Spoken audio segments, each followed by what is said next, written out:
Faly nirabantsika rehetra ny ambassadeur ny Joshua Elia manome voninahitra manokana ny Tata Maria Ava ary manome voninahitra ihany koa any Joshua. Tonga rehetrika eo amin'ny fampianarana vaovao. Ny androantsika dia mitondra ny laharana voalohany ny amin'izao andihana fampianarana izay ho aroso indray orinesy n'izao tontolo izao. Mirary soatsika etra samy hotahina soasady eo ampandenesana izao fampianarana izao ary dia miantso antsika rehetra andao hiaraka anaraka ny teny anaraka ny fampianarana. Ny lohateny moa dia hoe Iavano ny tena anaran'ilay Andriamanitra Abrahama ary ny ankoatran'izay zany dia tsy izy dikan'izay, izay no porofontsika eto indray. Dia matoa koa fa samy falidontsika ato an-tokantrano ato Ismaël sy Isaka barana fa any amin'ny taranaka makany amin'ny Isaka no ahafantarana anazy, any izy no mandeha. Ka mbola tsy hiditra eo aloha tsika fa aleotsika aloha hijery an'ilay hoe iza ilay anarany. Dia izay tsika vao hijery hoe iza daholo no mahalala anazy taorianan'izay izy nafantatra azy izay. Dia hitantsika fa ny farana tany amin'ny Moshe io fahalalana anazy io. Moshe na hoe Moïse ozy ny sasany, na hoe Moses ozy ny sasany, na hoe Mosa ozy ny silamo, dia hiaraka ho jerevantsika daholo ary ny teny nambaran'io Abrahama io sy Moshe mikasika amin'ny anarany. Mialohan'izany aloha zany dia hijery datitsika hoe tany amin'ny taona firy no nisy zany Abrahama zany aloha ary tany amin'ny taona firy no nisy zany Moshe zany aloha, satria nanonona anarana tokoa ry zareo mianaka ireo. Satria azo lazaina hoe zafikely lavitra be mihitsy zany Moshe zany, zany hoe mety taranaka any amin'ny fahadimy any ho any angambany io Moshe io. Raha ataontsika hoe maka taona hoe eo amin'ny 100 taona eo zany sala taona tamin'izany dia maty, dia any amin'ny taranaka fahadimy misy an'izany ary Moshe zany taorian'ny Abrahama. Ka ho jerevantsika aloha zany ndaontsika naraka kely tantara hoe tamin'ny taona firy nisian'izany i Abrahama sy Moshe zany, satria izy no niaraka tamin'io Andriamanitra io voalohany ary nanonona ny anaran'io Andriamanitra io mihitsy zareo. Dia aloha jerevantsika hoe tany amin'ny taona firy nisy azy ary ao anatin'ny boky inona no misy amin'izareo. Dia ho jerevantsika hoe ny boky misy azy aloha mazava azy fa boky ny Israelianina zay, ary io dia efa tany amin'ny taona moins 2000 tany ho any raha ny exactitude dia eo amin'ny hoe eo moins 1800 eo ngambany izy io. Andao no jerevantsika kely araka ny dia manaraka tsy ataoko miadana be mihitsy hoe tany amin'ny taona moins 1800 tany misy anazy io. Io jerevako kely vetivetika eo fa aloha arahantsika maso kely aloha izay sary izay aloha hoe tany ho any nisy an'izay tany amin'ny taona moins 2000. Ary Moshe kosa dia tany ho any amin'ny taona moins 1500 manodidina tany zany. Zany hoe fa ela moa ny tantara fa hoe mavoakantsika eto ihany hoe tany amin'ny taona firy no tena nisy anazy io. Ary io Abrahama io no nanonona n'io Andriamanitra io voalohany. Ka izy moa zany amin'ny maha-Hebreo anazy, amin'ny maha-Jiosy anazy, amin'ny maha-Israelianina anazy, satria izy no niteraka an'ireto Israelianina reto, dia ao amin'ireo Israelianina reo zany hitantsika ny boky. Zay zany izy andaraka kely an'ilay tantarantsika dia tsy maintsy alevantsika araka ny tokony izy dia hitanareo tsara hoe tena voaporofo mihitsy fa zany Abrahama zany dia tany aloha be tany, dia Moshe koa tany aloha be tany, ary izy mianaka reo niara-ny antson'io Andriamanitra io dia hojerevantsika iza ilay nantsony. Dia hitanareo tsara fa ilay nantsony izy mianaka ireo dia ilay hoe Iava. Ary tao amin'ny andron'ny Moshe moa dia tena lasa hoe Iava zay, zany hoe tena mipetraka tsara mihitsy zany ilay anarana hoe io Iava io no raha ny Andriamanitra Abrahama io. Io ilay tsy tia fahotana, ary tsy tia mpanao ratsy. Izay le voalazany eo misy atoko fa 5:10 andiny voalohany sy ny faharoa. Misy atoko fa 5:10 andiny voalohany sy ny faharoa hoe indro ny tanany avatsy fa mavonjy ary ny sofiny tsy ladalovana fa mare. Isea moa zany dia manana n'Andriamanitra ny Andriamanitra Abrahama ihany ny Andriamanitra Isea satria mpaminany Israelianina daholo reo. Zany hoe ty resantsika izany dia zareo Israelianina satria Abrahama dia razamben'ny Israelianina ary reo Israelianina reo no tena niaraka taminy. Jerevantsika daholo izy zay no mahatonga ny hoe ao amin'ny bokin'ny Israelianina no entanao tantaran'io Abrahama io fa tsy any amin'ny boky hafa mihitsy fa ao amin'ny bokin'ny Israelianina. Samy maniry tia hita daholo sy tia hainy daholo tsika rehetra zao a. Dia aloha jerevantsika hoe iza ny tena anaran'io Andriamanitra Abrahama io a. Dia ho porofontsika mihitsy le izy hoe tena io iayava io mihitsy ny ve. Izay no porofontsika aloha zany amin'ny androany. Dia tsy misy mahafantatra an'io Andriamanitra io fa tsy Abrahama dia Mose. I Mose moa zany natsoina hoe Moïse na hoe Moses ozy ny sasany na hoe Mosa ozy ny silamo. Dia izy ihany koa nanonona izay anarana zay hoe iayava zay. Aloha jerevantsika daholo zany zay. Ka nidirantsika eo Mose dia tsy maintsy hijery ny taranaky Abrahama antsika hoe nakaiza ny tenin'io Andriamanitra Abrahama io. Niala avy amin'ny Abrahama izy dia nakaiza dia ho hitanao fa niala avy amin'ny Abrahama izy dia nakao amin'ny Isaka araka ny teneniny. Ary ny mahafantatra an'izany tantara ny teneniny zany dia mbola zareo Israelianina ihany satria i Mose daholo no nanoratra n'io tantara rehetrarehetra nataon'i Abrahama io. Mose zafikeliny zany dia izy nanoratra anazy zany dia tonga teo amin'izay ina moa tonga teo amin'izay fahafantarana ny anarana zay hoe iayava. Dia manome ny fanaporofona amin'izay moa zany tsika eto fa dia jerevantsika kely eo amin'ny raha manana larosy ianao. Zany hoe ny larosy zany zany karazana encyclopédie anankiray izay misy mitenin'ireo mpikaroka eny na tsy mikaroka raha moa dia efa mahafantatra hoe zany Abrahama zany dia efa tany amin'ny taona ela be zany tena izy. Ka io Abrahama io zany voalaza ato zany misy ohatra hoe Abrahama zao ty ambony indrindra ty. Dia ato misy ohatra hoe encyclopédie Abrahama. Zany misy ohatra io zany. Zany hoe momba ny Abrahama zany resantsika ity. Donc cet article fait partie du dossier consacré au judaïsme. Zany hoe zareo jiosy zany no tena manana an'ity tantara ty satria Andriamanitra jiosy ndesana dia Abrahama jiosy razamben'ireo jiosy reo izy io. Dia jerevantsika hoe tany amin'ny taona firy zany nisy zany Abrahama zany. Dia tena jerevantsika hoe tany amin'ny taona firy taloha izy io. Dia ny voalaza ato zany hoe patriarche des Hébreux dans l'année moins avant l'an 0 zany izy tia. 19e siècle avant l'an 0. Cela veut dire zany hoe tany amin'ny manodidina ny moins 1900 moins 1800 tany ho any zany ny année nisy an'izany Abrahama zany. Zay razamben'ny jiosy ilay ny Israelianina tany amin'ny taona moins 1900 tany ho any. Misy moa manome précision mihitsy ny sasany amin'ireo ohatra ny hitantsika amin'izany ohatra ny sasany zao ato amin'ity zareo mpanoratra ity hoe tany amin'ny taona moins 1812 tany ho any. Ary ohatra ny jerevantsika ty sary ity dans le calendrier hébraïque, la tradition juive s'appuie sur le Midrash Seder Olam Rabbah qui fixe la naissance du patriarche en l'année 1948 après la création, soit 1802 avant l'ère chrétienne. Zany hoe talohan'ny l'an 0 zany dia tany amin'ny taona moins 1812 talohan'ny l'an 0. Zany sary anankiray hitantsika ohatra mba lamina kely le sary keto Valérie fa hotana be mihitsy le sary ato tena olana be mihitsy izy. Zay sary jerevako reto moa zany resako zany fa tsy ny sary eny tokantraninareo any. Dia mba mijery sary koa za eto.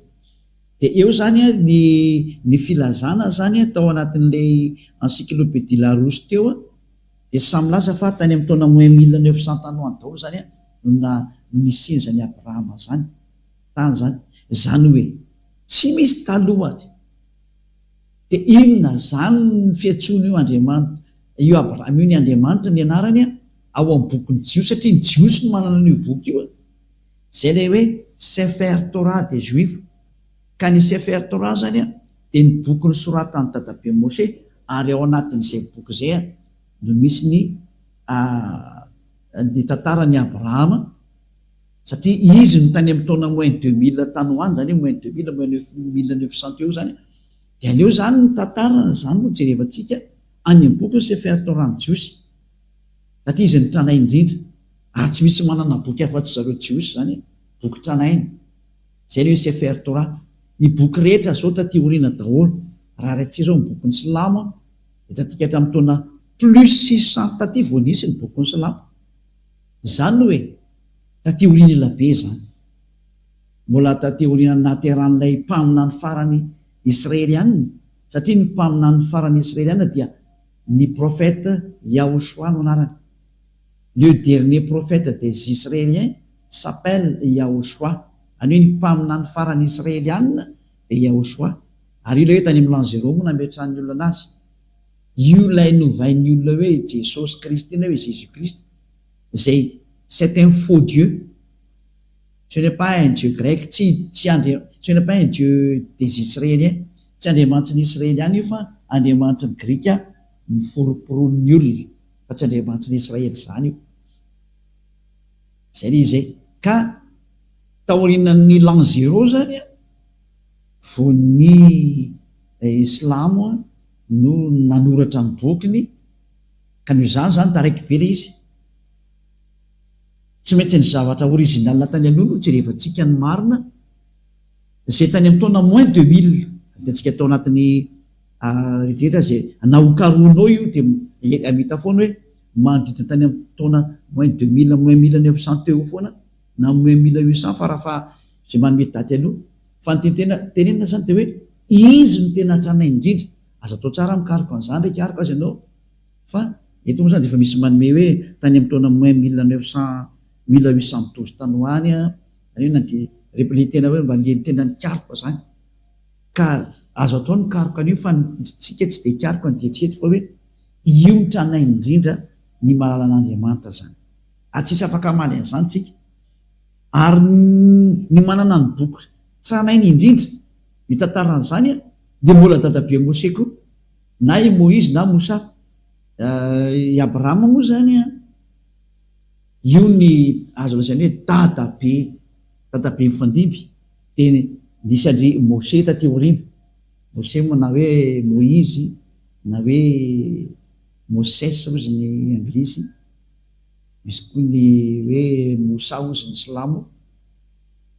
Dia izy indray dia tany amin'ny taona moins 1500 tany ho any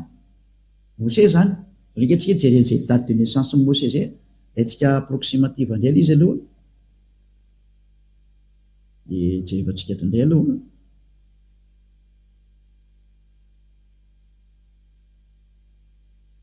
Izy moa ny atao anatin'ny baiboly ato ny anarany, dia tsy maintsy ataontsika zay, fa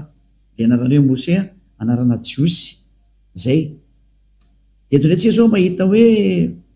vonoka mihitsy, tsy dia zao mihitsy ny teny ato hoe par conséquent Moïse qui selon la Torah, io le vao nesantsika teo Torah io a vécu 120 ans, serait né en 1560 avant l'ère commune. Il serait mort en 1445. Zany hoe ny fikaroan'ny pikaroko an'leny le pikaroka an'le ina moa zany, le pikaroka an'le date iny dia nametraka hoe Moïse dia tany amin'ny taona moins 1500 tany ho any no nampisy amin'ny Moïse zany. Hitantsika io izy io, zany hoe mbola tsisy talohany koa izy antsika rehetrarehetra reto hoe na ny boky ny Silamo koa na mbola taty aoriana be, mbola voavokako indray izy zany. Ireo raha tsika mamaky dao dia hitantsika mihitsy ny hoe marina ny teneniko tanareo fa tsy mamorona aminareo mihitsy ny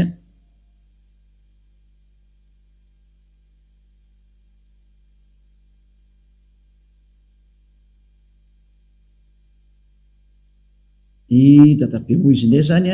dia araka ny voateo tany amin'ny taona moins 1500 tany alohan'ny l'an 0 zany, dikan'izay ny tena nisy iny. Atsika jery toeraka hafa indray aloha, mbola tsy hidirantsika teny fa jeritoraka afatsika aloha aty ato tsy ny tantara ty anakaiky aty fa hijery anakaiky atsy ty le ny vovakitsika teo aloha jery afatsika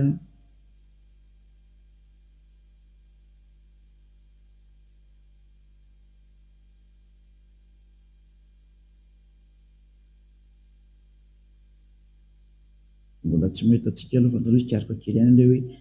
manome porofanareo zany hoe tany amin'izany daty manodidina zany mihitsy ny daty naterahan'ny Mose zany.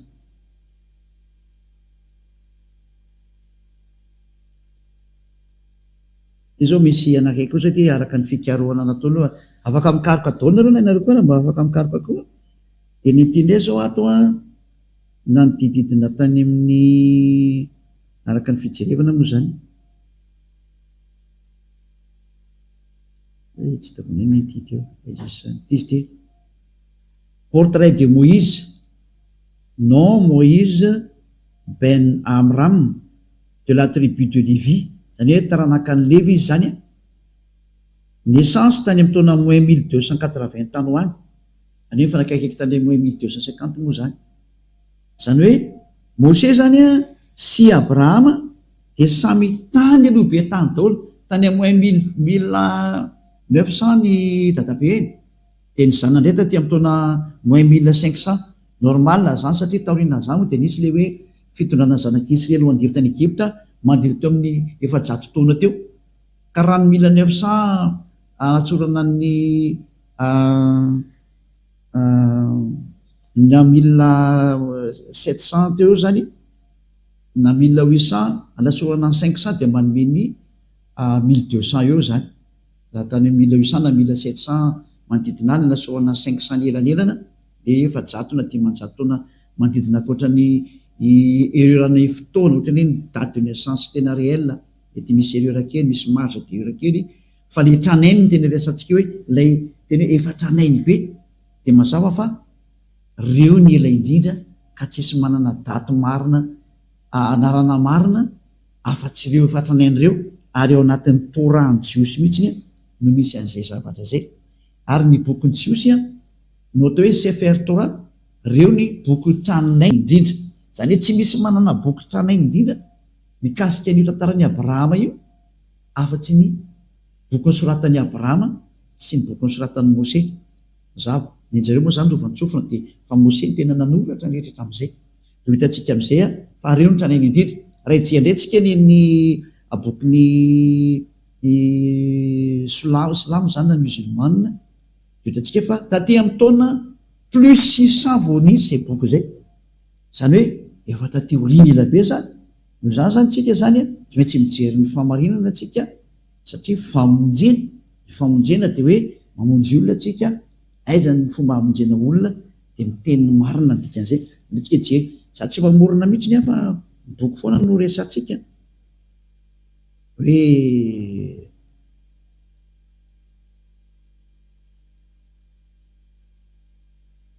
alo rahatsika kely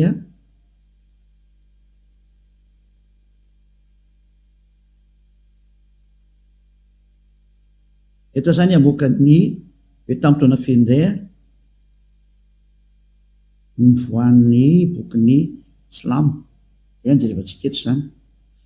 etrany dia avoakatsika ry zany ny filazana indray aty tsisy afaka hiteny tsy marina kosa ny teny zao ty ny boky ary de milaza n'izany ny sary rehetra koa miteny an'izay il est composé des révélations faites par Dieu au prophète Mahomet par l'intermédiaire de l'archange Gabriel entre plus 612 et 632. Il est l'acte constitutif de l'islam et sa référence absolue. Voilà.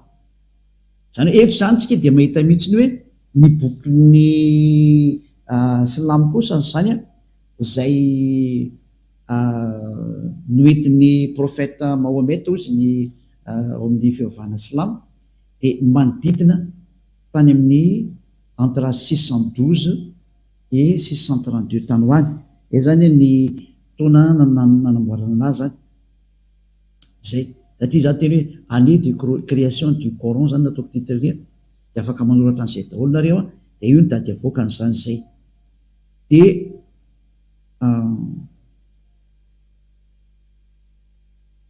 ty ndray misy mbola fanazavana anankiray quand est sorti le Coran, les plus anciennes versions complètes du Coran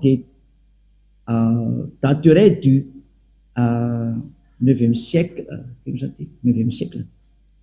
9e siècle, des fragmentaires rares pourraient remonter à la fin du 7e siècle ou du début du 8e siècle. Zay zany hoe tokoa zany dia misy milaza indray hoe somary tatika hatramin'ny taona moins 600 taty ho any daholo zany le izy, zay ny tena tiantenina zany zay. Ary izy nanoratra ny Coran voalaza ato mihitsiny mazava teo fa anatin'ny bokinareo any daholo zany. Dia ny voalohany dia tary moa zany dia ilay mpitarika anazy efa akitsika tanareo tany dia tony anisan'ny mpanoratra tony dia ny kalifa Abu Bakr tany amin'ny taona 1632 1634 reto zany efa ilay mpanoratra taty aoriana fa ny créateur an'ilay izy dia efa hitantsika taloha tarikatra hoe ny prophète Mahomet no nanoratra an'izany Coran zany, ny bokin'ny Coran zany tamin'ny alalany fanambarana zany mazava azy Gabriel Archange, anjely Gabriel zany raha mizay zay. Dia tany amin'ny taona 1612 sy 1632 tany ho any zany. Dia mazava ho azy zany fa raha izay sary nresantsika teo zay dia ny manana ny tranainy indrindra ny amin'ity resaka Andriamanitra Abrahama ity, satria moa ny Solamiko miteny hoe Andriamanitra Abrahama, ny azy moa teny hoe Ibrahim ny anaran'ny zareo ndray, fa Elia miteny hoe Abrahama satria ilay izy tany amin'ny bokin'ny Jiosy no nahitana anazy voalohany dia ny Jiosy nanona hoe Abrahama, dia zany hoe ilay Andriamanitra Abrahama zany dia tena i Abrahama mihitsy, zay no anaran'izay.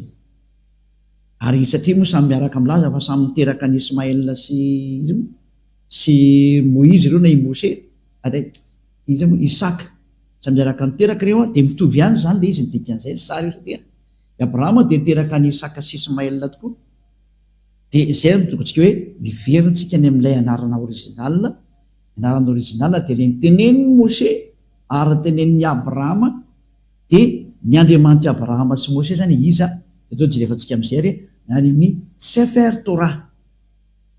Ino atao hoe Sefer Torah? Ny bokin'ny Sefer Torah dia ny boky tranaindrindra ny soratan'i Mose, zay natao hoe Sefer Torah, boky soratan'i Mose io. Ary boky soratan'i Mose io ao anatin'io ny tantaran'i Abrahama, ary atin'io tantaran'i Mose ny iarahany tamin'ny Andriamanitra sy ny iarahany tamin'ny reto Israelianina reto. Ka raha vao mino Mose ianao zany dia mino ny Abrahama dia tsy maintsy jerevantsika ny tantara original araka amin'ny bokin'ny Jiosy, ny Sefer Torah, satria io ny écriture tany amin'ny taona moins 1200 moins 1300 tany ho any, ohatra izay koa ny Abrahama tany amin'ny taona moins 1800 1700 manodididid tany daholo arakaraka ny daty moa, tsy dia tsika tsy miadihevitra hoe firy ny exactitude ny daty fa ny jerevantsika hoe iza ny tranainy indrindra. Fa aka mahatranaina izay dia mety efa tsy haintsony tena original hoe tamin'ny taona firy mariny ity, fa ny jerevantsika dia hoe iza ny tena le livre le plus ancien, any iza ny tena tranainy indrindra, fa any no hitantsika ny fahamarinana. Dia mazava zany fa arak'izay nomeko antsika teo dia misy refere amin'izay tsika zany amin'ny bokin'ny Jiosy, ny Sefer Torah ny Jiosy. Alatsika hoe jerikely ny eto hoe Sefer Torah raha misy ato.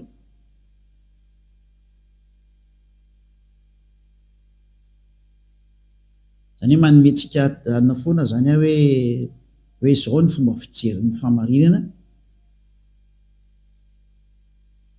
dia afaka midinenao koa reha afaka mijery.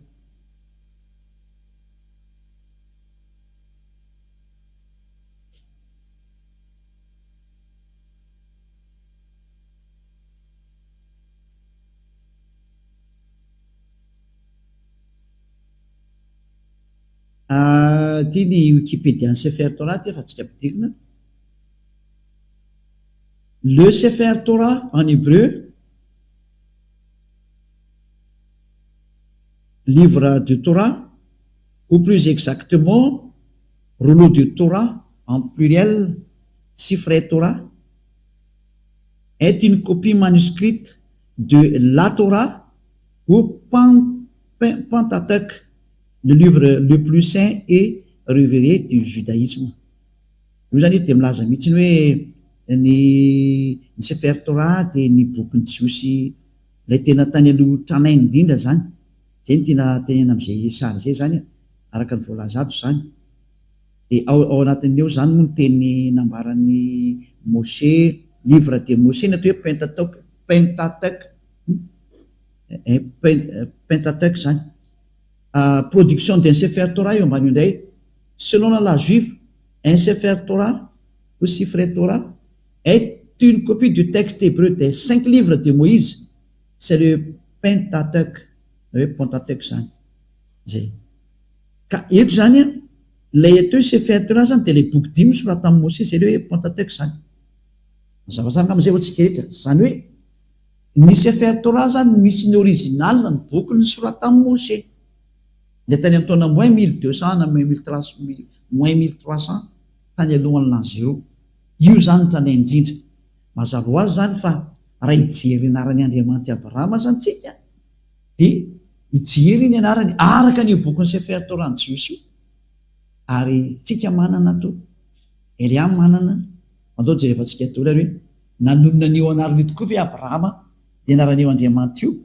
Dia iza ny anarana notonon'ny Abrahama satria zareo ny tranainy zany.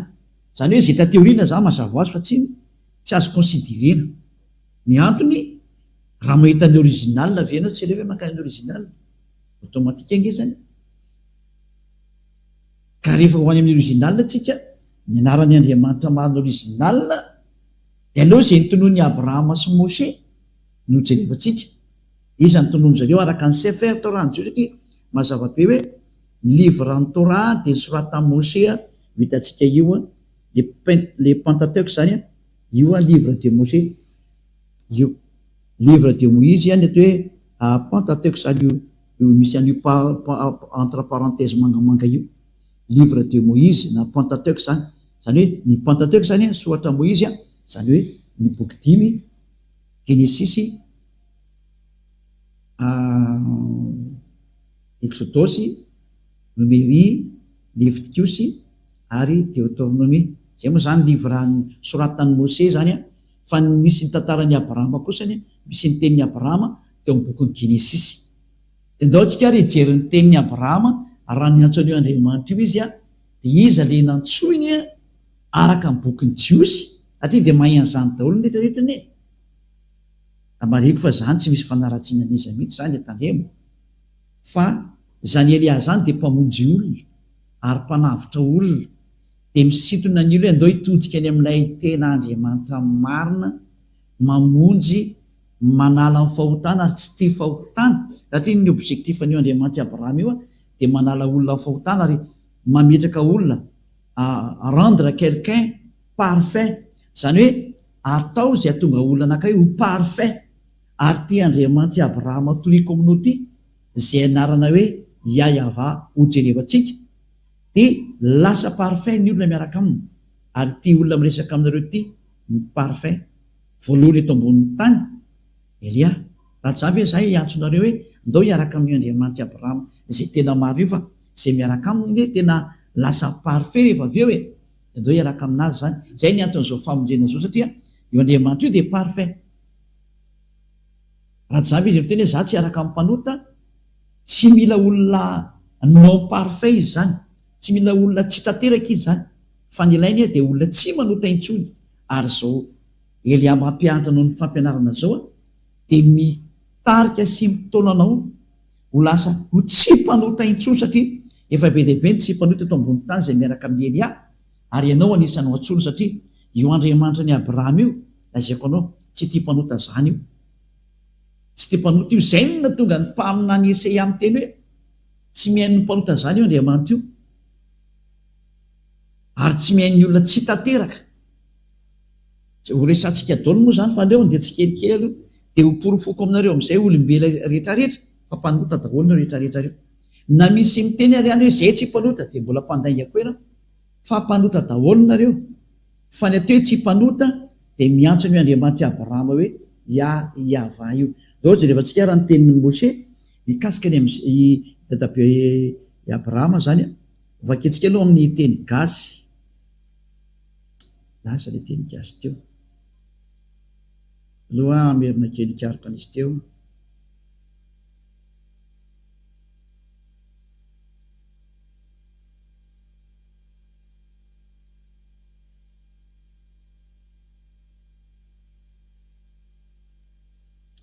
Somary jelikelytsika.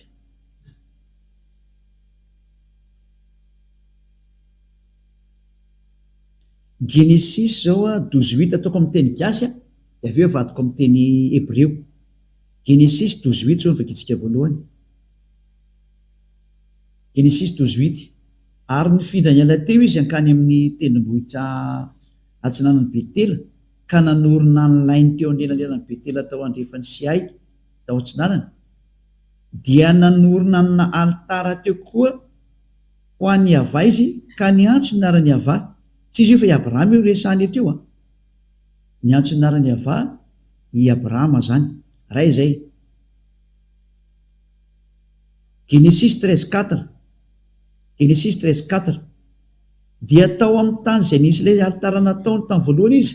ary dia niantso ny anarany Yahva teo Abrahama. Zany Abrahama zany dia niantso an'ilay Andriamanitra taminarany hoe Yahva. Dao tsika ry jery an'io anarany tokoa tsika amin'ny teny jiosy satria ty zao ohatry ianao teny gasy ange fa sy teny hébreu. Dao vakitsika ary ny teny jiosy zany dia vakitsika ny teny hébreu amin'ny bokiny Sefer Torah jiosy. Mamaky an'ity zany tsika zao.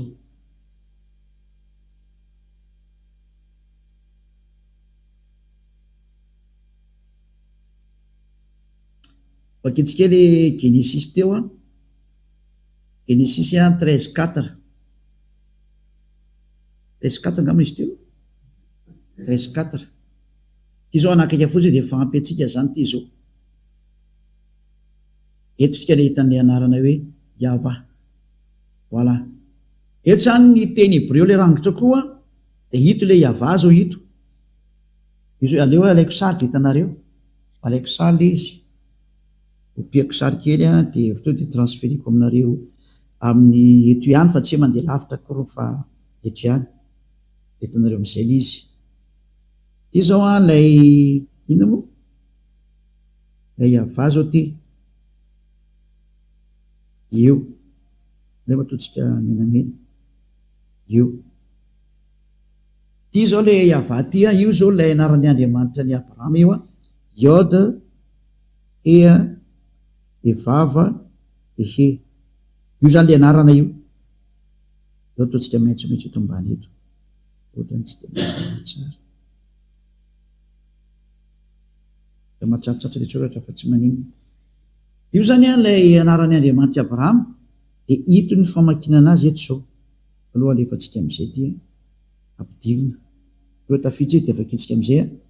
dia ny fiantsonany ty anaran'ny hébreu ty Yod ty voalohany ty He ty faharoa ty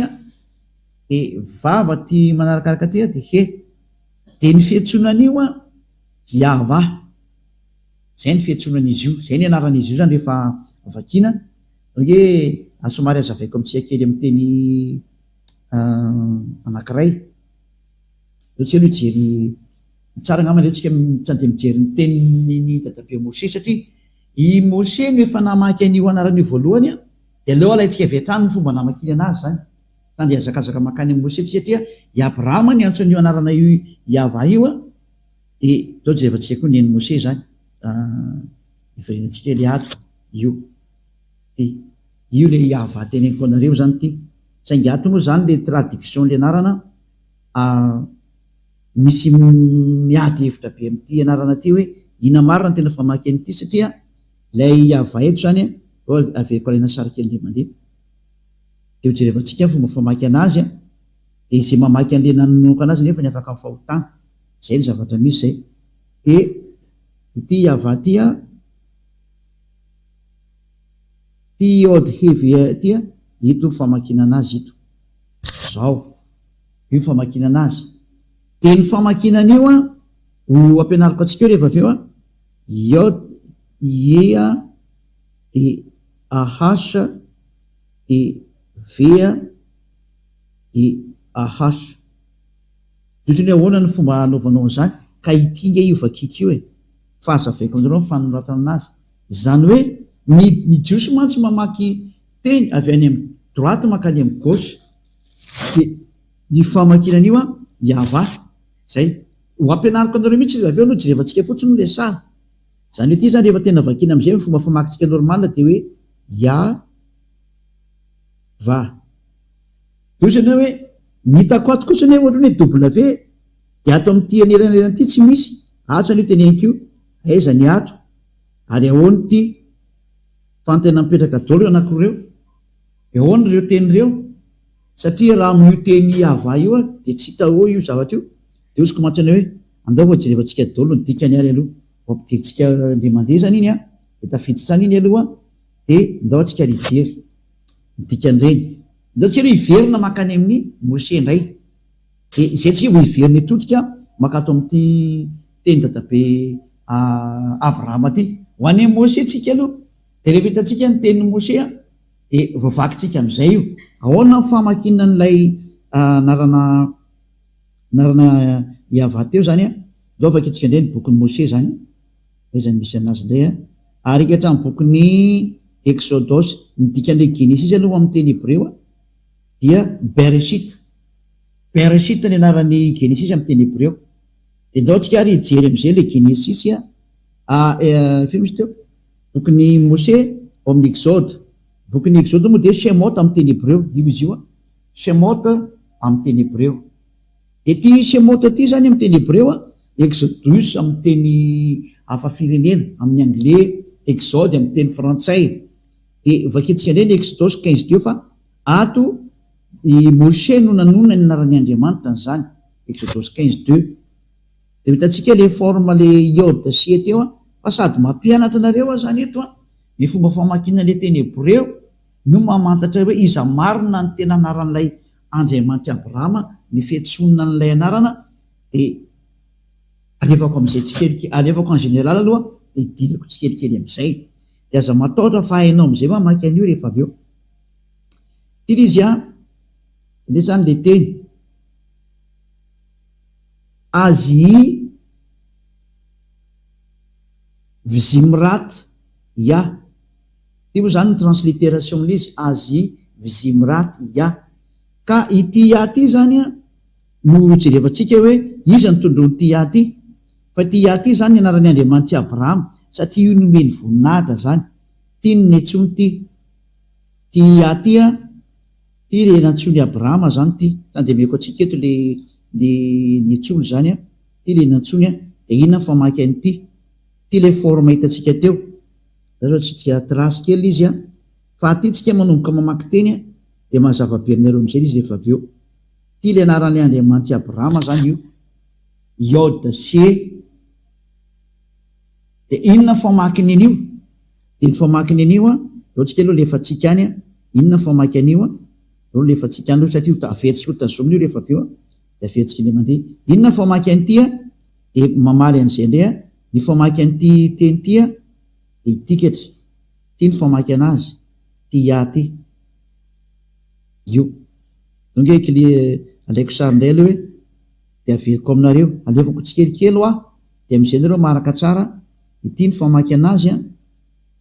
ny famaky an'io a de ity io ary tsy hovaina zany ny dikan'izay raha vao mahita le forme iode sesantsika de ya ny famaky anazy ya zay de alefatsika any iny zany a de ho ampianariko anareo zao ny dikan'iny ataoko amin'ny tableau nakaiky satria efa ampianariko any nareo de mampianatra andreo za nahitatsika nyty forme ity de zay vao mamaky an'le teny anglais rehefa aveo a satria mamaky an'le teny anglais tsika rehefa aveo hoe ty ny anarany ty zany a misy iode de hea de vava de he ohatrany hoe ahoana ny afantarako an'io anarany io ka amaky an'izay tsika aveo tena anarany izy io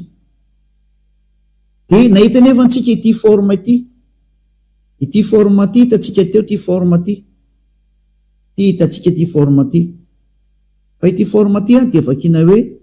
ya, zay hitantsika teo zao, vakiana hoe ya ty forme ty zany, ya le vao nyvakitsika teo zay, satria tsika nahitany forme ty hoe iode de he de nyvakiana hoe ya io, noho izany zany ny famakinan'ity voalohany ty zany dikan'izay eo avakitsika ty voalohany ty hoe iode sy ty de ty zany vakiana hoe ya zao ao de alaitsika sarina iny aloha ho azy nandray antsoratra hoe ihany famaky an'io voalohany io satria hitatsika tamin'le forme tao amin'ny dadabe Mosè le namaky an'ity forme ty hoe ity forme ty de ihany famakinan'ity, de mazava zany aviantsika fotsiny izy mba tsisy erreur le teny ihany famaky an'io, atsisy afaka mamaly an'izany sady hitatsika le hoe ya teo de nyvakiany dadabe Mosè hoe ya le izy, de tsy misy olo afaka mamaly an'izany koa tsy marina zany hoe iarahantsika ny tateo iny izy ary mbola ivelona atsika, alaiko sarina iny zany dikan'izay de primitsika any fa vita aloha zany anankiray iny de ya iny de fa lansany izy iny zay zao lasa iny zay, ao andray ny famakinan'le faharoa, inona le faharoa kay ty ndray le faharoa ty ny faharoa ty tandemeko ny de aveo vao mamaky an'le anarana am'izay ty zao aloha ngamba zany de vakitsika ya is my strength amin'ny teny anglisy io, zany hoe ya est ma force and song ary hirahirako zany, and his become my salvation ary izy de lasa famonjena, he is my el zany izy no Andriamanitra, and I will prepare him an habitation de ary anamboatra fitoerana ho anazy zany hoe ity ya ty zany no Andriamanitra ny jiosy ya no anarany, ito moa sao de tena mazava be mihitsy izy eto hoe ya io ambony io ya na hoe iode he ya de io ny Andriamanitra ty ambany ty dikany el de Andriamanitra zany, is my el zany hoe amin'ny jiosy zany ny Andriamanitra ny jiosy de antsony amin'ny anarany hoe ya lay iode sy he, mazava be zay tsisy dina hevitra tsony fa de efa mazava ny teny dadabe Mosè hoe ya ny fiantsonan'io, de ina indray ny fiantsonan'lay anankiroa farany teo zany, ao tsika hiverina indray ary aloha, verina indray tsika amin'ilay ato ihany ka ena amin'lay anankiroa farany indray tsika zany, ito indray atsika efa nahitan'le forma hoe iode sy saingy ato indray moa nataony hoe yaoe, nefa antsika teo vao nahita mihitsiny hoe ato amin'ity transliteration ty de tsy ahoe mihitsy ny virena voan'le katolika romane hoe iaveo zy ny katolika romane, satria ato amin'ny transliteration dia iava ny fiantsonana azy ato zany, alaitsika sary indray le izy de misy indray moa teny hoe iaoa io fa tsy iava zany, de vakitsika indray le izy hoe disy koa zany sary zany fa ny famakinan'io afetsika indray mandeha izy ny famakinan'ity revetsika alaina samy indray mandeha fa voakitika izy teo, de zao araka nampianarako anareo azy zao oke izy ataotsika ty zao izy ty zao le soratra zao de ny fandikanan'io zany ity akaikiny eto ty any, ity voalohany ty fa hitatsika fa ya ty efa mivakitsika teo ya ny famaky an'io, de ahoana indray raha ny famakinan'ity faharoa farany ty le ato zany ty faritsaty azy moa gauche vers la droite de ahoana ny fanoratana an'ity le vava sy vava lavalava ehe, ahoana indray ny famakinan'io de ny famakinan'io zao zareo de W A H de eo le natonga dolo amin'ny teny hoe oa, fa tsy oa famaky an'io fa va amin'ny jiosy, ny jiosy de mamaky an'io hoe va, ohatsy rehefa tsika aloha zay teny zay hoe aiza manamarina fa amin'ny jiosy ny W de ve ny famakinana azy, de andreo ndray tsika jery ina moa karazana encyclopédie akaiky amin'ny Wikipédia ny jerevantsika anazy somary jery taratra an'izay ndray tsika zany, andreo ndray tsika jery kely taratra an'izay sary zay ia moa voatikako sa mbola ao apidiko izy a de ndaotsika ijery encyclopédia mitantaran'izay ino mo hoe vava no fiantsonan'izy io a somary ijery kely fikaroana aloha amin'ny teny jiosy le izy a hoe ahoana ny famakinany w eo amin'ny jiosy teny jiosy tena nanao fanitsinany teniny fa ny famakinany ino mo ny w amin'ny jiosy a de tena vava na hoe ve ny famakinana azy ho jerefa tsikato le izy a fahitako le izy zany azonareo ampidirina am'izay ity a dia wikipédia na te wikipédia moa zany de ny mpikaroka maneran-tany manam-paiza maneran-tany zay mpanao ny fikarona mombany amin'ny teny amin'ny chiffre amin'ny lettre hoe ahoana fomba famakina ny w izy zareo a de ny famakina ny w izy zareo a ty tany amin'ny taona moins 200 tany a ary zareo Soferim Jiosy no nohatra an'ity Sofera Jiosy de hoe Sofera de le mpanoratra ny Sefer Torah ena hoe Sofera am'zareo de reto mpanoratra ireto a no nanao fanambarana tany amin'ny taona moins 200 io hitatsika io tany amin'ny taona moins 200 tanoany talohan'ny l'an 0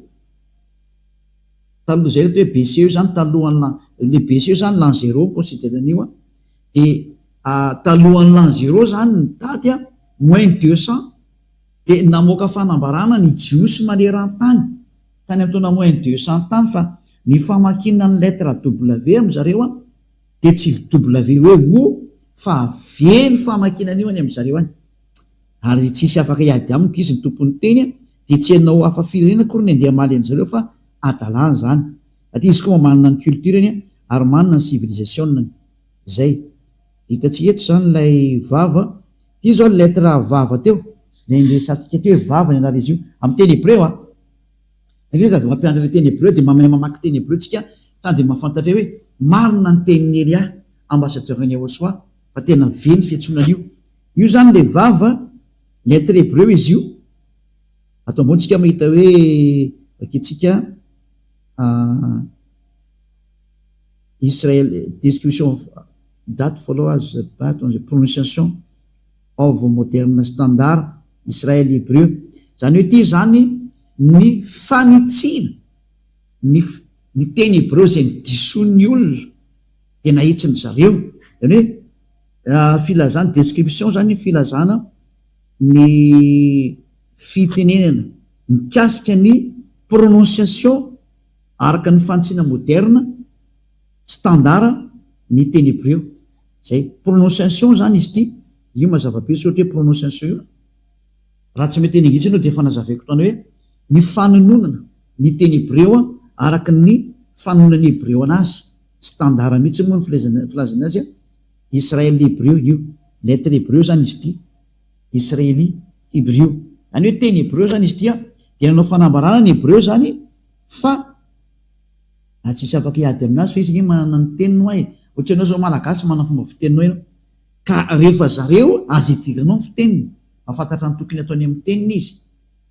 ka rehefa izy namoaka etiny fa makinay io de tsy idiranao lalina zay mpanazy zay ary zay olona nanaraka an'zany tsy mpitenenany zareo zany a ka nandeha mahitry a tahaka ny Eliatra de miteny izy zao ny famakian'io a de tsy manota intsony zay miaraka amin'ny Andriamanitra Abrahama io zay mantsy ny objectif lasa olona tanteraka tsy mety manao ratsy intsony satria mahafantatra le anarana marina rehefa hainao le anarana marina de tena tsy manota intsony ao aorianan'izay eo a le lettre vava de io le soratra vava hitatsika io a de io le hitatsika fiteneza vava de fomba fanononana io zay ve azy ny vogue zany hoe ve ny famakiana izy io zany ato mantsy ny prononciation ato ambony ato tany ohatry hoe prononciation approximate western européenne équivalent zany hoe mitovy am'le fiteniny européenne ka ny européenne rehefa mety hoe vogue de vogue ny fiantsony anazy c'est un lettre V donc io zany ny fiantsony lettre vavy amin'ny teny hébreu a araka ny nanonany Abrahama sy Moshe anazy de V ny fiantsony an'le W iny fa tsy W O ohatra ny nataon'ny sasany fa tena V direct mihitsiny ray zay jery encyclopédie anakaiky indray tsika aloha wikipédia anankiray satria hitantsika isa fa wikipédia io eo ambony io hébreu alphabet wikipedia.org eo ambony io zao hitantsika tsara wikipedia.org zany zay hébreu alphabet de mazavatsara anao zany fa resaka alphabet tia araka ny alphabet hébreu de jerindray tsika wikipedia anankiray indray araka an'izay sary zay jerevantsika indray ato ambony ato mbola misy wikipedia anankiray izy ty koa zany tany amin'ny taonina mbola tany amin'ny moins 200 ihany koa ty ary izy ty izy tena voakan'zareo tao anatin'ny système photo kananiana phéniciana ramiana ary hébreu zany hoe ity fanononana ny teny hébreu ty zany dia avetsika tsara eto alphabet hébreu lay ty araka ny wikipedia foana iry ambony hoe wikipedia.org eo amban'le hoe Andriamanitra Abraham eo wikipedia.org anitantsika eo zany hoe teny jiosy zany izy ty de l'alphabet hébreu zany tena alphabet consonante zany hoe abjad de ato ambany eto am'izay tsy zany ijery am'izay hoe tany amin'ny taona moins 200 talohan'ny l'an 0 indray nisy an'izy io de hojerevantsika indray ny fanononana azy tamin'izany fotoana zany de ahoana ny fanononana ny lettre v de anao jerevantsika ato indray izy ny fanononana ny lettre v io ry zareo de ity indray le vavy ty io le vava o WAW de ahoana ny fanoratana anazy ny fanononana anazy io v mivaravara be io fanononana anazy v de ndao hoe jerevantsika ato ambony ato hoe phonème ny phonème zany de son an'le izy mihitsy ato hoe phonème hoe rehefa miantso an'io nom io anao de ohatrany ahoana ny nom io de hoe v tena v mihitsy v fa tsy hoe o fa v va zay izay le hoe napetrany ato zany ny phonème an'izy io v mivaravara be io motoka fahitanao ndraiky io v io zany fiantsoanan'le vavy io v de io le vava io ny phonème an'izy io zany nany rehefa tononona amin'ny vavasinina eny izy de v ny fanoratana azy araka ny wikipedia zany hoe tsy misy olona mahazo mamaly tsony fa ny vava de tena v mihitsy ny fiantsonana azy ndao ry ivahinantsika am'izay ary le teny hébreu nefa jerevantsika tany aloha teo zany ivahinantsika am'izay ny izy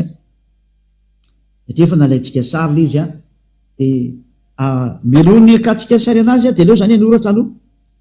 aloha soratako mihitsy le nampianariko anareo teo de fafatsika aloha ty zao de aventsika afaky soratana am'izay le izy daoarany ty zao le voalohany yoda de he de ny famaky an'ty izy ny jiosy le voalohany ty zany tia toko eto ambany eto zany ny famaky an'ty de ty zany de ny famaky an'ty ahas zay ny famaky an'io toko tsotsotra mihitsy izy donc zany rehefa tambatra le izy de tena soratantsika amin'ny normal de lasa mivadika hoe ya soratantsika eto am'zany hoe ya zany ny famakinan'io ya zay mazava zay io zany ny dadabe Moshe ny antso an'io de tsy azonao lavina fa rehefa mahita an'io forme io anao zany de ihany fiantsony dadabe Moshe an'io de tindray tsika ary am'le W aloha ratsika sary ty aloha de nefa tsika any iny de efa afaka mijery an'iny nareo rehefa avy eo de nefa tsika any iny zany io le iafa tafiditra amoaka sary ndray tsika zany lay WAH fa avetsika soratana foana aloha izy efa teo mba ho famarinana amin'ny fampianarana anareo petraka tsy le iode de he de vava de he ahoana ndray ny fanonana an'ity de tsika teo nahita tsara fa ny nanonona ny zareo hébreu an'io de nataony hoe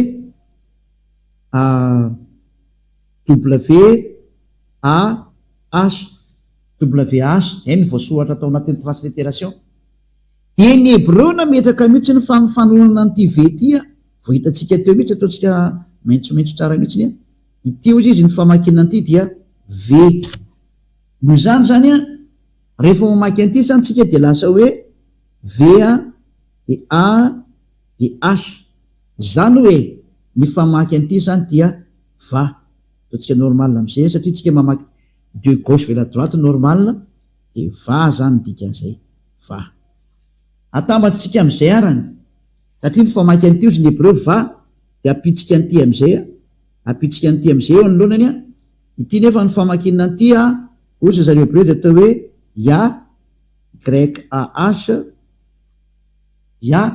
de rehefa atambatsika zany ny ya de ny va de io ny mamoaka hoe izy am'izay no avoakany ataotsika mavomavo ya de voalohany zany le eo de c ary va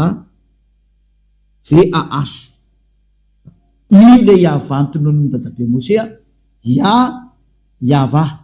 zay hitatsika zao le fanomana ny 4 lettres hébreu les 4 lettres hébreu zany hoe anarany hébreu zay miteziny anarany Andriamanitra ny Jiosy Abrahama io Andriamanitra Abrahama satria Abrahama nanonona an'io anarany hoe yava io de ny fanonana an'le lettre hoe yod he vava he ozy ny hébreu de yava ny fanonana an'io de tsy misy hafa firenena mahazo manovany zany satria zareo tompony no miteny an'izay dadabe Abrahama ny antso an'io Mose ny antso an'io de ny anaran'le Andriamanitra manala ny fahotanany Jiosy mahatonga le olona tanteraka ary tsy manota intsony yava no anarany. Ianao zany rehefa teo afaka amin'ny fahotana tsy anota intsony tsy teo very eny amin'ny fahaverizana mandrakizay de manatona n'io Andriamanitra Abrahama yava io satria sady nantsony Mose nantsony Abrahama am'izay io nantsony izy mianaka ndao tsika hiverina amin'ilay raitsika sarin'ilay ty raha misy maniry ny fampianarana moa de efa raitsika antsoratra iny efa tsika niany iny zany verina am'izay tsika zany amin'le tena soratra hébreu dao ary Exodus chapitre 15 verset 3 Exodus chapitre 15 verset 3 de zao ndray moa zany ny fandehan'le teny eto zany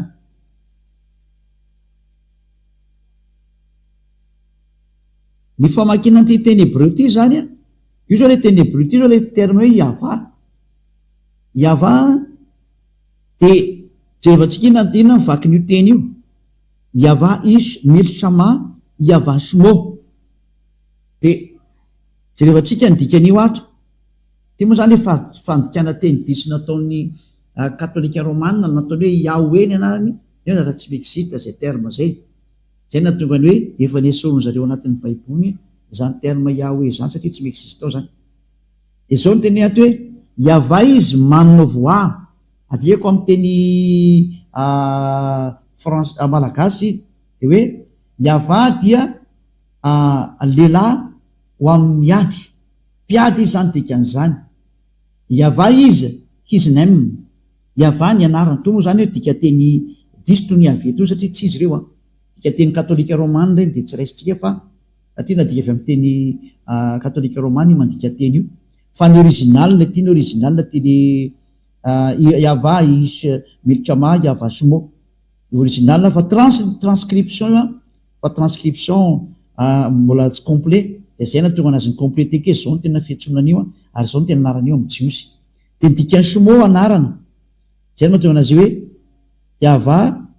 is his name dikany name zany anarana zany zany hoe yava no anarana hitanao zao ve na ny katolika romana koa nandiso an'io samy nandiso ny protestanta nanao hoe Jehova katolika romana nanao yave de samy lasa mpanota dao izy rehetra de tsy haiko zany le anareo na mba inona ny etsonareo any samy manontany tena daolonareo any hoe iza le natsonareo zay miantso any Andriamanitra Abrahama samy mamadibadika ny boky soratanareo any nareo rehetrarehetra fa ny bokyny Jiosy de milaza sady afa-pahotana sy tsy manota intsony zay miaraka amin'le anarana ny tenen'ny dadabe Abrahama sy dadabe Mose ny anarana ny tenen'ny dadabe Abrahama de yava ary ny fiantsonan'ilay ray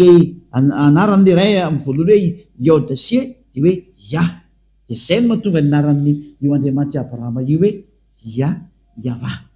ary zay niantso an'izany anarana zany de lasa tanteraka daoly ary lasa tsy mahay manota intsony ary zay ny planio Andriamanitra io tena izy ho lasa tsy mpanota ny olona ho lasa tanteraka ny olona ho lasa olo-marina le olona tena manana ny fiainana manak'izay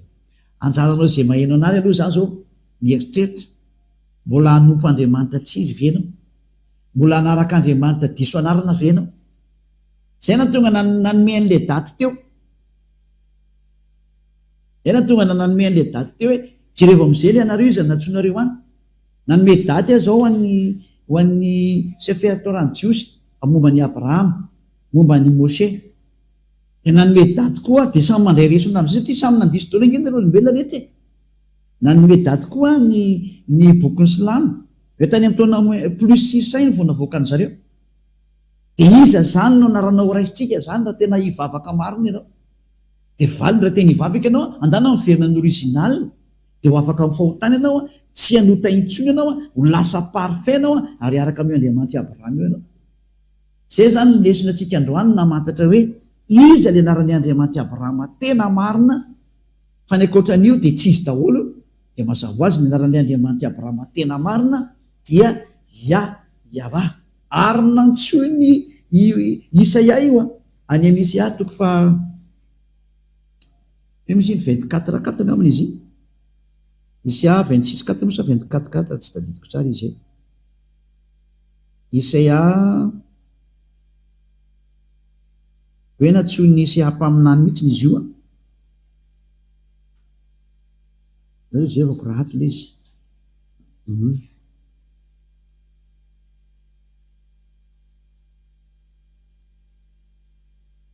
Isaia 26:4 l'izy fa tsy 24:4 Isaia 26:4 mijerevantsika kely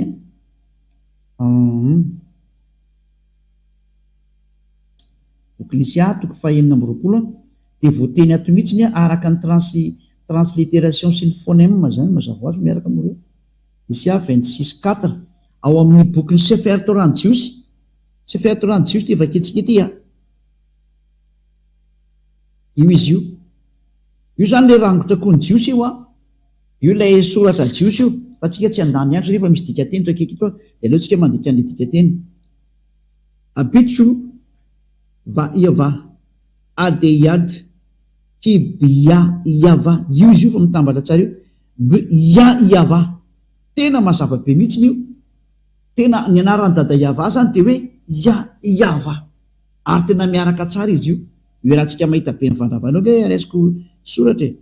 hoe tena ny fiantsonana azy de tena atao hoe iava mihitsy ny izy rahantsika nahita teo nao ke jevantsika tsara le soratra io tsika hoe ia zao ty de nitoiny ty iava ito le soratra ito ale dasikely fa disitsika reo le to alefa amizay tya any iny mitafiditra any iny de ty le soratra zao tya io tanareo io i zao le ia ty ambony ty ambony ty zao le ia io ampovoany io izy io de midina atao amba satria droite vers la gauche de ty le toy ty iava ty ambany ty io zany le iava fa tena milahatra tsara mihitsy dao alaiko sary de mihinanareo de hitanareo tsara fa hoe tsy hitanay izy zany de ndao metsika hoe tena fiantsonana azy mihitsy ny hoe iava io zay ty zao le ia ty io le ia de ty nytoy rehefa aveo io nytoy iava zay de hitanareo tsara fa tena anarana fiantsonana azy mihitsy le hoe iava ka zay ny anaran'le Andriamanitra Abrahama iavanao anarany de matoka zany fa voaraintsika am'izay le hoe ny anaran'ny Andriamanitra Abrahama zay tonony dadabe Mose ary meny Elia teto am'izay ny fanazavana le anarana jiosy zay tena mahatonga olona parfait ary non pécheur non sineur ane tsy manota intsony de zany anarana zany no antsoina hoe iava Andriamanitra Abrahama io zany rehefa tsy niantso an'izay anao de diso io Andriamanitra anao io niantso Andriamanitra tsy izy ianao ary voafitaka ny teny izy de ifitiavana moa ny Elia miantso atsika sady misitona atsika iaino hoe jerevo Andriamanitra Abrahama io fa io le tena mpamonjy io de ho jerevantsika am'izay hoe rehefa niantso an'io ary dadabe Abrahama sy dadabe Mose tany amin'ny taona 1000 tany hoany mahery tany tsisy talohany ny bokin'ny Islamo zao tateoriana plus 600 taty taoriana elabe zany tena taoriana elabe fa ny bokin'ny Jiosy sefer Torah kosiny tany amin'ny taona moins 500,800 tany any, zay zany notraneny indrindra ka raha izay notraneny indrindra azeko anao zany tsy azo toerina zany le teny dikazay fa ny marina zany de niteniny dadabe Abrahama sy dadabe Mose ary niantso an'io Andriamanitra io izy mianaka tamin'ny anarana hoe Yahva. Fonjerevantsika teo zao zay ahitantsika teo oe nampikely an'izay teny zay hoe faranako anazy zany am'izay mba afapo tsara mihitsy nareo no jerikely amin'ny dikateny gasy aloha de zay ho avantsika rikatra amin'ny teny manaraka izy somary kalika kely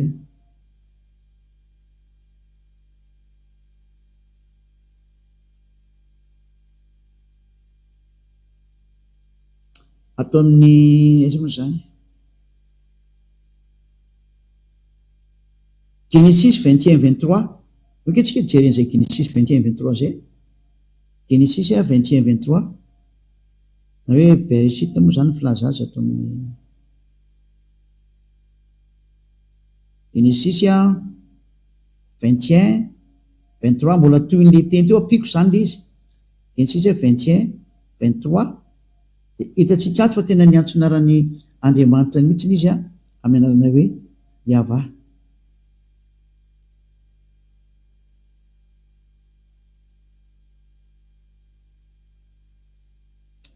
Izy teo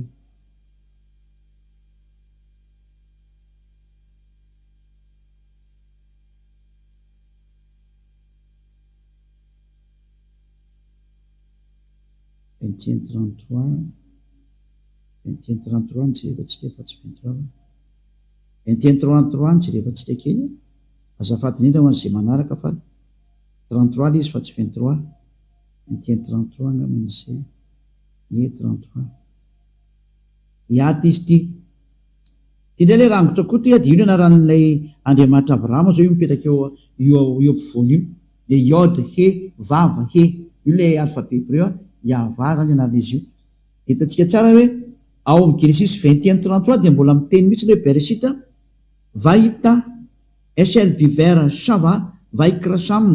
Bshem Yahva Eloham Elolam safady indrindra io le terme hoe Yahva foana zany hoe Abrahama zany de tena niantso mihitsy le anarana hoe Yahva aveketsika ndray amin'ny teny anglisy adikoko aminareo and Abraham planted a grove in Beersheba and called there on the name of Yahva the everlasting any hoe niantso naran'Andriamanitra rehefa nametraka zavatra atao amin'ny toerana anankiray io zany ataontsika malakilaky ny dikateny satria asa lavitra ny teny zany hoe eo zany tsy de mahita mihitsy ny hoe Abrahama de tena niantso toko sy andininy telo zao nomeko anareo teo atao amin'ny Genesis 12 de Genesis 13 de tena hoe Genesis 21-33 ny farany hoe tena niantso an'io Andriamanitra io izy tamin'ny anarana hoe Yahva. Ny Andriamanitra Abrahama zany zay tany amin'ny taona moins 1900 sy Mose tany taona moins 1200 1300 tamany de tsy izy anaran'le Andriamanitra ny fa Yahva. Rehefa tsy izay zany de tena diso ianao ary manekena ho diso satria manino famonjeny ty fitiavana anao vonjena ty tsy resakina fa hoe andao vonjena ny fanahinao rehefa teo vonjena zany fanahinao de maiza menao zay rehefa tsy teo vonjena ny fanahinao de azarina de vita fa ho an'izay olona mitady famonjena maiza meno ny tenin'ny Elia fa famonjena nataon'ny Elia anavotra anao nijerindrentsika manaraka zany hoe de inona ny toy izay satria rehefa ohatra anao zany ka manaraka an'izay teny Andriamanitra Abrahama zay de nakaiza io Abrahama io no niresaka rehefa avy io Andriamanitra Abrahama io niresaka anakaiza izy io ary aiza ny teny enona farany iza ny tokony enona amin'ny farany zany ho resatsika indray zay manomboka amin'ny fampianarana manaraka zay efa tsy hoenareo mety rapitso mety afaka pitso fa teo zany de fandeha de enotsika indray toy hoe nakaiza izay dadabe Andriamanitra dadabe Abrahama zay nakaiza iza no mitondra n'izay mbola famarinana zay aiza io Andriamanitra io zany niaraka amin'ny iza io Andriamanitra Abrahama io de atsika moa fa niaraka tamin'ny Mose de ahoana zany ny toyny raha mizao vanantsika zao aiza no ahitanan'io Andriamanitra Abrahama io de valiny miaraka amin'ny Elia izy am'izao. De zay zao toriko aminareo zao fa mandrapa tonga aty amiko aty hojerevantsika mihitsy ny famarinana ho alefantsika tsikekely fa tandroantsika ao mahita tsara mihitsy hoe i Abrahama de manana le Andriamanitra antsoina mianarana hoe Yahva ary ohatr'izay koa Mose Yahva tao Mose moa nafatany hoe Yahva fa atao amin'ny Abrahama mbola Yahva ny antsony anazy fa atao Mose vao nataony hoe Yahva ary ny mpaminany ny antso hoe Yahva. Zay vao tena mazava tsara zany sany ka mirary soatsika rehetra samotainao soary sambiarafady tolo hoe fantatsika rehetra maneran-tany aty famonjena maneran-tany zao alefa ny Elia zao mamonjy ny rehetrarehetra na Israeliany ianao na Araba ianao na Anglisy ianao na Vietnamiany ianao na Sinoa ianao na Amerikany ianao na Afrikany ianao ho an'ny rehetra ny famonjena. Elia tonga amonjy, Elia tonga navitra, Elia tonga hitondra ny famonjena ho an'izay maniry ny hovonjena ary tsy anaiky tsony ho vonony devoly fa mba ho avitra amin'izay aza matahotra tonga ny famonjena antsika. Tsy misy tokony atahorana tsony fa velona zany Andriamanitra mahery Yahva zany ary zany ny maniraka ny Elia ankehitriny misolo tena azy mivantana Elia ankehitriny lava ianatona ny dada Yahva ho famonjena ho anao. Zay ny tenin'ny Elia ary voninahitra ho an'ny dada malay Yahva voninahitra ho koa an'ilay mpaminany faran'izay ny rany resantsika mihitsy ny momba ny mpaminany farany io ary ny mpaminany faran'izay ny rany io dada malala Yahva io ny anarany dia Yahoshua. Ahojerevantsika mihitsy ny hoe iza io Yahoshua io tonga any mantsy tsika ahoana ny teny nambaran'io dada Yahva io inona ny tenen'io Andriamanitra Abrahama io hojerevantsika dia satria ny tanjona ho afaka amin'ny fahotana ary ho tsy manota intsony ary ny olona hitanao mitoreto Elia ilay olona tsy manota intsony eto ambony tany ary ilay olona tanteraka noho ny amin'ny fiarany amin'ny dada malay Yahva andao hiaraka amin'ny Elia ianao voninahitra ho dada malay Yahva ary vavakitsika sotrapetsaka dada malay Yahva noho ny amin'ny teny izy nomenao fa ny teny nomenao tena fitiavana ary famonjena mampisaintsaina ny olona rehetra eto ambony tany hoe ho aiza ianao. Elia mangataka dada malay Yahva aza vela vonony devolontsony ny olona fa ampy zay be zay efa maty loana tsipondreony amin'ny elo any zay vonjeo ny olona dada malay Yahva zany ny angatany Elia amina hamonjy ny olona ary hanavitra ny olona ary iaino ny tenin'ilay mpamina ny farany izay mbola ho azy avy akoatra miatsipiriany mihitsy miatsarany zany mpamina ny farany zany Yahoshua manara dada malay Yahva maneho ny voninay tao sy ny herinao amin'ny anarany Yahoshua. Halleluja, amen. Dia mirary soatsika rehetra samotainao soa ho amin'ny fitohizany fampianarana amin'ny manaraka indray veloma tompo.